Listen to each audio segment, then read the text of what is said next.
Em 1982, um engenheiro de voo da Marinha dos EUA fez um pouso de emergência em uma crista na Antártida e viu algo no gelo que não deveria estar ali. Geométrico, angular, maciço, feito de um material que não era nem gelo nem rocha. Ele recebeu ordens para nunca falar sobre isso. Assinou os papéis. Guardou o segredo por quase 20 anos. E então, à beira da morte, pegou o telefone e ligou para uma pessoa. A jornalista investigativa Linda Moulton Howe, vencedora do Prêmio Emmy. Ela registrou cada palavra que ele disse. Então, ela esperou, porque ao longo dos 25 anos seguintes, mais testemunhas apareceram. Pessoal da Marinha, cientistas, contratados, oficiais do NORAD, todos descrevendo partes da mesma coisa enterradas sob o gelo da Antártida. Todos eles se calaram. Todos eles, um a um, decidiram antes de morrer que Linda era a única pessoa em quem confiavam para contar ao mundo. Agora, aos 81 anos, Linda finalmente compilou todos os depoimentos, todas as coordenadas, todos os detalhes confidenciais, e está falando. Ela disse: "Antes de morrer, preciso contar a verdade, porque as pessoas que me contaram essas coisas estão morrendo. E se eu não compartilhar o que elas revelaram, esse conhecimento morrerá conosco." Isto é o que eles descobriram. O Homem na Crista. Era 1982. Um engenheiro de voo da Marinha, cujo nome Linda protege até hoje, estava em uma missão de rotina de suprimentos da estação McMurdo para um remoto acampamento de pesquisa no interior da Antártida. Em algum lugar sobre a camada de gelo, uma falha no equipamento forçou a tripulação a pousar prematuramente em uma crista exposta. O vento batia forte na fuselagem. Temperaturas tão baixas que a pele exposta queimava em segundos. O tipo de lugar onde você conserta o que está quebrado e vai embora. Mas enquanto a tripulação trabalhava nos reparos, o engenheiro de voo olhou para a crista da montanha e parou. Algo estava errado com a paisagem. Em uma elevação distante, formas rompiam o horizonte. Formas que não pertenciam àquele lugar. Geométricas, simétricas, regulares demais, angulares demais, precisas demais para serem formações de gelo. Ele se aproximou, perto o suficiente para ver o que parecia ser o topo de uma estrutura maciça, parcialmente exposta, onde o vento e o tempo haviam desgastado o gelo. Era angular, era sólida, e era feita de algo que claramente não era natural. Antes que ele pudesse alcançá-lo, o rádio estalou. Ordens: retorne imediatamente a McMurdo. Sem explicações, sem discussão. Quando pousaram, oficiais de inteligência os aguardavam. A tripulação foi separada, interrogada individualmente e informada de que seus registros de voo agora eram confidenciais. Assinaram acordos de confidencialidade adicionais e receberam uma única instrução. Isso nunca aconteceu. Agora, aqui está o que você precisa entender sobre Linda Moulton. Ela não é uma teórica da conspiração com um canal no YouTube. Ela é uma jornalista investigativa premiada com o Emmy, que passou mais de 4 décadas entrevistando militares, cientistas e funcionários do governo. Ela construiu sua carreira com base em evidências documentadas, credenciais verificadas e fontes que podiam ser corroboradas. Quando o engenheiro de voo a contatou em 1998, aposentado aos 70 e poucos anos e sabendo que seu tempo estava se esgotando, ela não se apressou em publicar. Ela o entrevistou por horas, verificou seu histórico de serviço, confirmou suas credenciais. Seu relato incluía coordenadas específicas, datas exatas e os nomes de outros membros da tripulação naquele voo. Tudo parecia estar em ordem. Mas Linda sabia que uma testemunha não era suficiente, então arquivou o depoimento dele. Ela não contou a ninguém e esperou. Não fazia ideia do que estava prestes a acontecer. Se isso já está te arrepiando, inscreva-se. porque o que vem a seguir fará isso parecer um aquecimento. O padrão. Ao longo dos 20 anos seguintes, eles foram aparecendo para ela um a um. Militares, cientistas, contratados, pessoas que não tinham nenhuma ligação entre si, que nunca haviam se encontrado, que haviam sido alocadas em bases diferentes em décadas diferentes, todos contando a Linda partes da mesma história impossível. Um geólogo que havia realizado levantamentos com radar de penetração no gelo estava sentado em frente a Linda, com o maxilar tenso e a voz quase inaudível. Ele havia encontrado cavidades sob o gelo. Não pequenos bolsões, mas vazios enormes, geometricamente regulares, muito profundos e estruturados demais para serem cavernas naturais. Quando ele sinalizou os dados, o rosto de seu supervisor empalideceu. As leituras foram classificadas em poucas horas. Toda a sua equipe foi realocada. Ele nunca mais viu aqueles dados. Um batalhão de construção da Marinha descreveu ter sido enviado para um sítio de escavação secreto a quilômetros de qualquer estação de pesquisa oficial. Sem briefing científico, sem missão de coleta de amostras de gelo, apenas perfuração direta para baixo. E no fundo do poço, ele viu algo que lhe causou reviravoltas. Estruturas metálicas, paredes que pareciam fabricadas, superfícies lisas demais, calculadas demais, perfeitas demais para serem geológicas. Ele as encarou e pensou: alguém construiu isso. Um cientista da base de Epironza, na Argentina, disse a Linda que equipes de pesquisa ocasionalmente extraíam artefatos de núcleos de gelo com mais de 12.000 anos. Todas as vezes, sem exceção, militares chegavam, confiscavam as amostras e as faziam desaparecer. Sem registros, sem relatórios, sem publicações. Sumiram. Um piloto que realizou missões por todo o continente descreveu uma zona de exclusão aérea que não constava em nenhuma das cartas aeronáuticas públicas. Uma área restrita inteira, onde voos civis eram proibidos e voos militares exigiam níveis de autorização que quase ninguém possuía. Quando perguntou a um superior o que havia lá embaixo, a resposta foi curta: pesquisa confidencial. Pare de perguntar. Nenhuma dessas pessoas se conhecia. Nenhuma delas tinha visto as outras entrevistas de Linda, mas todos os depoimentos apontavam para a mesma conclusão. Algo antigo e estruturado estava enterrado sob o gelo da Antártida, e vários governos sabiam disso. Linda sentou-se com todos esses relatos espalhados sobre a mesa e sentiu o peso do que tinha em mãos. Não se tratava de uma história isolada. Era um padrão. Um padrão que ela não podia ignorar e que ainda não conseguia comprovar. Mas então alguém a contatou e mudou tudo. O depoimento que mudou tudo. Era 2016. Linda recebeu uma mensagem de alguém que ela mais tarde descreveria como a fonte mais confiável que já entrevistou em toda a sua carreira. Um oficial aposentado do NORAD, com autorização de segurança.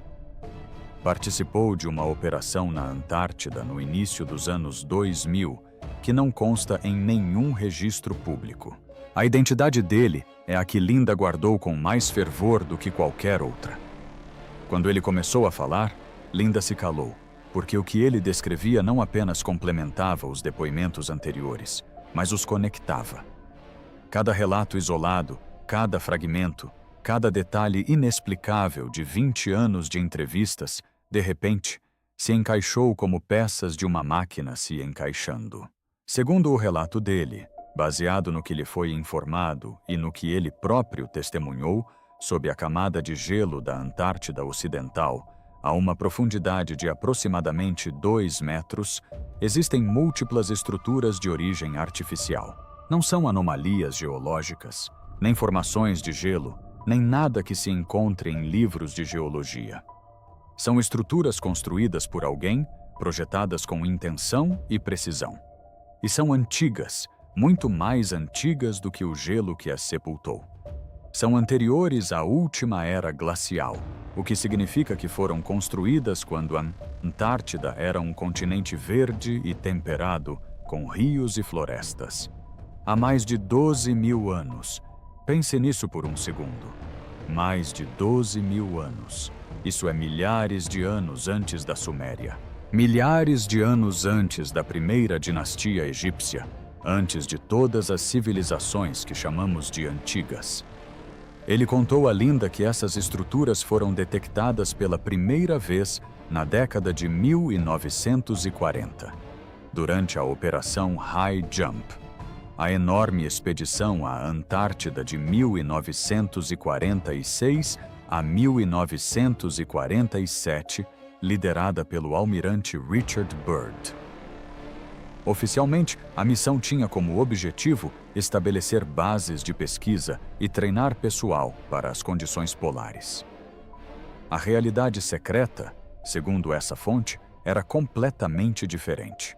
Levantamentos sísmicos que captaram anomalias nas profundezas do gelo, inexplicáveis e sobre as quais ninguém deveria falar. E aqui está a parte que deveria te deixar perplexo. Desde então, por mais de 7 décadas, os Estados Unidos, a Rússia e, mais recentemente, a China vêm realizando operações secretas de recuperação na Antártica. Não se trata de pesquisa, recuperação, escavação arqueológica e recuperação tecnológica conduzidas de forma totalmente separada dos programas científicos públicos que operam sob o Tratado da Antártica. As estruturas, ele disse a Linda, não são pequenas. Não são um posto avançado. O que foi encontrado parece ser um extenso complexo urbano, com edifícios, infraestrutura e tecnologia que sugerem uma civilização tão avançada que desafia todas as nossas suposições sobre a história da humanidade. Algumas áreas são acessíveis por meio de cavernas de gelo naturais, onde o movimento das geleiras criou aberturas.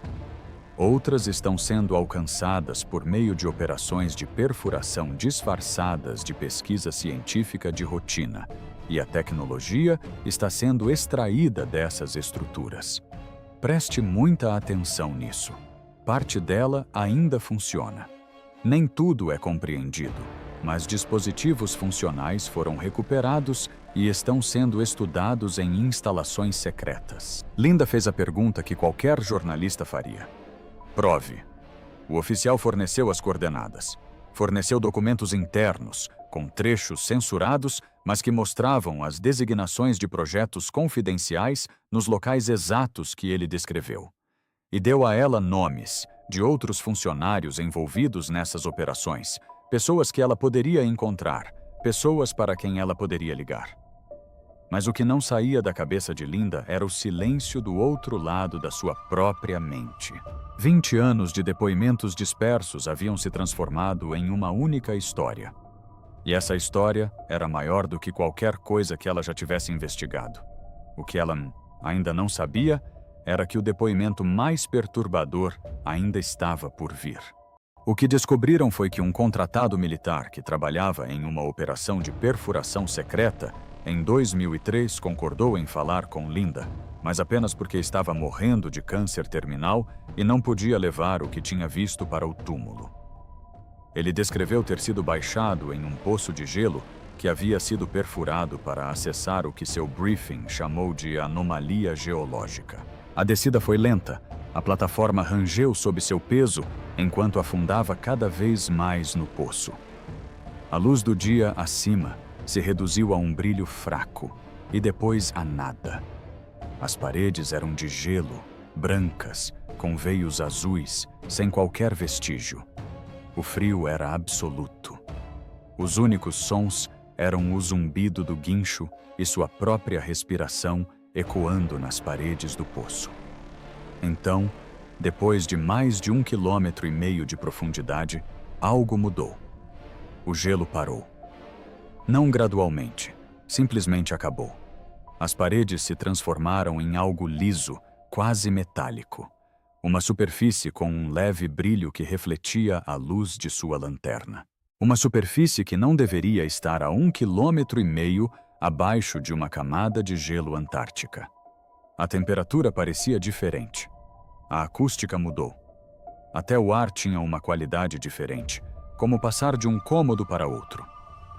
Ele desceu da plataforma para uma cavidade que era claramente, inequivocamente, artificial. O espaço se abriu ao seu redor. Era enorme. Havia marcas nas paredes, símbolos, padrões geométricos diferentes de qualquer sistema de escrita que alguém de sua equipe já tivesse visto. A equipe permaneceu em silêncio, as lanternas cortando uma escuridão intocada há milhares de anos. E então ele viu, embutida na parede ao fundo, uma porta, não uma fresta, não uma abertura, uma entrada construída, emoldurada, deliberada, que levava a algum lugar mais profundo. Suas mãos tremiam. Ele sentia o pulso na garganta. A equipe não tinha autorização para ir mais longe. Isso exigiria um nível de acesso que nenhum deles possuía. Mas ele observou enquanto cientistas e militares com equipamentos especializados se preparavam para entrar. Moviam-se com a calma e eficiência de quem já havia feito isso antes. Ele foi enviado de volta à superfície. Recebeu um bônus substancial. Assinou um acordo de confidencialidade que o ameaçava com processo criminal. E carregou o que viu em silêncio por anos, até que o diagnóstico de câncer tornou o segredo sem sentido.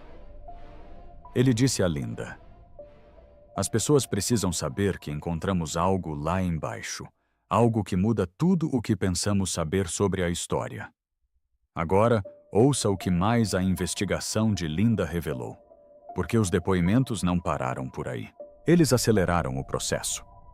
Um analista de imagens de satélite contou a ela que havia visto certas coordenadas da Antártida serem apagadas digitalmente de dados públicos. Não apenas com a resolução reduzida, mas ativamente obscurecidas, borradas, apagadas. Ele tinha visto os originais antes do processamento. Formas retangulares, formações que pareciam artificiais. Ele ficou sentado em sua mesa, olhando para estruturas que não deveriam existir. E quando mencionou o assunto aos seus superiores, foi informado de que aquelas áreas estavam sob protocolos de acesso especiais, não sendo da sua conta. Um cientista de materiais que analisou brevemente amostras de operações de recuperação na Antártida descreveu ligas metálicas que não correspondiam a nenhum registro em qualquer banco de dados conhecido. Resistência à corrosão fora de série. Relações de resistência que não deveriam ser possíveis. Assinaturas de fabricação que a tecnologia atual não consegue replicar. Um coordenador de logística do Programa Antártico da ENE, esse F, encontrou listas de equipamentos que não correspondiam a nenhuma missão de pesquisa conhecida. Ferramentas industriais de escavação, contêineres de transporte lacrados com escolta militar armada, remessas encaminhadas por canais do Departamento de Defesa totalmente fora da supervisão científica. Cada nova testemunha acrescentava algo mais perturbador que a anterior.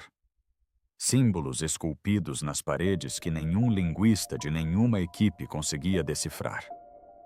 Equipamentos eletrônicos que apresentavam mau funcionamento perto de certos sítios arqueológicos, instrumentos girando, leituras disparando devido à interferência eletromagnética sem fonte identificável.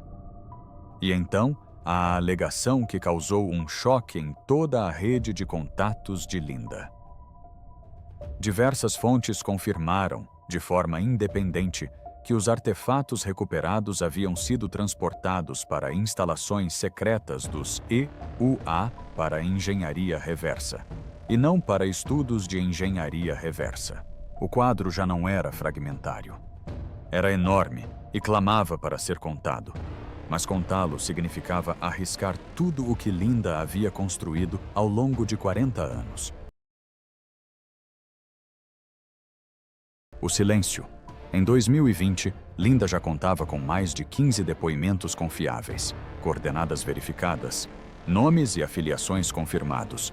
Um conjunto de evidências que, em conjunto, apontava para um dos segredos mais importantes da história moderna. E então suas fontes começaram a morrer uma a uma. As pessoas que lhe confiaram os segredos mais perigosos de suas vidas estavam ficando sem tempo. O engenheiro de voo da Marinha, o homem na crista da montanha, aquele que deu início a tudo com um telefonema em 1998, morreu em 2019. Linda recebeu a notícia e a assimilou em silêncio. Depois, o oficial do NORAD, sua fonte mais importante, o homem cujo único depoimento conectou 2 décadas de relatos dispersos em um quadro impressionante. Ele morreu em 2022. Outros estavam em declínio acentuado. Leitos de hospital, cuidados paliativos, memórias desvanecendo. E Linda, agora com mais de 80 anos, compreendeu algo com brutal clareza. Ela estava se tornando a última pessoa viva que mantinha todos esses testemunhos unidos, o último fio condutor que ligava as testemunhas ao mundo. Essa constatação a transformou. Não apenas a motivou, como a aterrorizou. Porque se ela esperasse mais, 25 anos de investigação, o trabalho de uma vida inteira de uma dúzia de homens moribundos que escolheram a verdade em vez do silêncio, desapareceria, sumiria, como se nada daquilo tivesse acontecido. Em uma entrevista de 2023, ela disse: "Percebi que, se não contasse essa história por completo, com todos os detalhes e todas as fontes que eu pudesse citar de forma responsável, ela se perderia. Esses homens confiaram em mim. Tenho a responsabilidade de garantir que seus depoimentos sobrevivam." No final de 2023, ela começou a reunir o que chama de relatório abrangente sobre a Antártica. Cada depoimento, cada coordenada, cada nome de operação, cada prova coletada ao longo de 25 anos de investigação. E no início de 2024, ela divulgou partes do relatório através do site earthfiles.com. Ela publicou coordenadas específicas onde testemunhas relataram estruturas expostas ou pontos de acesso subterrâneos. Compartilhou documentos desclassificados da Operação High Jump com trechos censurados que sugeriam objetivos muito além de estações de pesquisa. Apresentou transcrições de depoimentos anonimizados com detalhes suficientes sobre as credenciais para estabelecer credibilidade. Compilou imagens de satélite mostrando ocultação artificial de dados exatamente sobre as áreas identificadas por suas fontes, e fez um desafio direto. Outras nações têm satélites. Pesquisadores independentes possuem radares capazes de penetrar o gelo. Cientistas trabalham naquele continente todos os dias. Se esses depoimentos forem verdadeiros, as evidências estão lá. Ela indicou ao mundo onde procurar. Agora, aqui está a parte que me tira o sono. A resposta de todos os governos envolvidos foi idêntica: silêncio absoluto. Nenhuma negação, nenhuma correção, nenhum processo judicial, nenhuma acusação, nenhuma declaração oficial de qualquer tipo, nada. Apenas um silêncio tão completo que parecia deliberado, porque era. Pense nisso. Uma jornalista premiada com o Emmy acusa publicamente vários governos do mundo de acobertarem, durante 70 anos, estruturas antigas e tecnologia recuperada sob o gelo da Antártida. E nenhum governo diz uma palavra, nenhuma negação, nenhum comunicado à imprensa afirmando que se trata de ficção. Linda diz que esse silêncio é a confirmação mais contundente que ela poderia ter recebido. Se ela estivesse mentindo, desacreditá-la seria fácil. Uma única declaração oficial bastaria. Mas confrontar sua investigação força uma escolha que nenhum governo quer fazer. Confirme o que ela está revelando ou explique por que dezenas de militares e cientistas renomados estão, independentemente, fabricando a mesma história. Então, eles não dizem nada e o silêncio se torna ainda mais ensurdecedor. Pesquisadores independentes começaram a investigar. Analistas amadores de satélites examinaram suas coordenadas e relataram anomalias. Cientistas solicitaram dados históricos de radar das áreas que ela identificou. A maioria dos pedidos foi negada, classificada como material de segurança nacional, referente a dados geológicos de um continente supostamente dedicado à pesquisa científica pacífica. Um ex-funcionário de uma estação na Antártida veio a público apoiar as alegações de Linda, afirmando o que qualquer pessoa que tenha trabalhado naquele continente por longos períodos já sabe. Existem áreas onde não se deve ir, perguntas que não se devem fazer e operações militares secretas que nada têm a ver com ciência, acontecendo paralelamente aos programas de pesquisa que o público acompanha. As implicações, mesmo que apenas uma fração disso seja verdadeira, são impressionantes. Uma civilização avançada o suficiente para construir cidades existiu há mais de 12.000 anos. Milhares de anos antes da Suméria, antes do Egito, antes de todas as culturas que consideramos antigas. O progresso humano não é a história linear e organizada que nos ensinaram. Conhecimento foi perdido e pode estar sendo silenciosamente recuperado neste exato momento. Linda está produzindo um documentário abrangente que apresenta todos os depoimentos na íntegra. Ela depositou cópias de sua investigação completa, incluindo os nomes das fontes que deram permissão póstuma para a identificação em diversas instituições de seguro. Assim, a informação sobrevive, independentemente do que aconteça com ela. Ela resumiu a situação de forma simples. Não estou pedindo que ninguém acredite em mim. Estou pedindo que examinem os depoimentos. São pessoas reais, com credenciais reais, experiências reais. E se ao menos metade do que me contaram for verdade, estamos vivendo em um mundo muito diferente daquele que nos ensinaram. A maioria dessas testemunhas já faleceu, mas seus depoimentos estão documentados. Seus relatos estão preservados. E Linda Moulton Howe, aos 81 anos, cumpriu sua promessa a cada uma delas. Ela disse a verdade, mas aqui está a pergunta que não me sai da cabeça. E acho que você também não.